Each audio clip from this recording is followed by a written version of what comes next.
If the first two parts of The Invincible Girl built tension, then part 3 detonates it emotionally. This issue doesn't just move the plot forward, it sharpens the stakes in a way that feels deeply personal for Sue. For most of this issue, it reads like you're following Sue Storm's internal monologue straight out of the early 1960s. The tone, the narration, even some of the story beats echo the team's original run, and it feels intentionally nostalgic. But then the story shifts. Now, without spoiling anything, there's a major turning point that reframes the entire perspective. At least it did for me. What seems like a continuation of Sue's classic story arc slowly tilts into something darker, and by the end you realize you've been following something entirely different.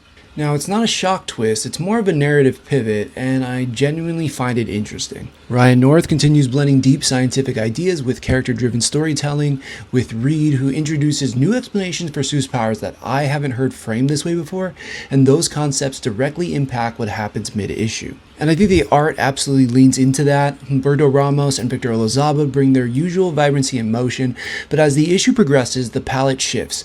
There are subtle body horror elements, a broken and distraught Sue, and the destruction that feels heavy rather than explosive.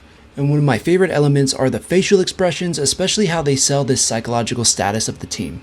On its own, I'm giving it an 8 out of 10. It's inventive, it's bold, it's thematically rich, but the real test will be how this perspective shift pays off in the final issue of the series for me. If it lands, this arc could become something truly special. For more comic book reviews like this, make sure to follow Nerd Initiative everywhere, and for deeper analysis on this book, make sure to check out nerdinitiative.com. I'm Thomas, thanks so much for watching this video all the way through, and aloha.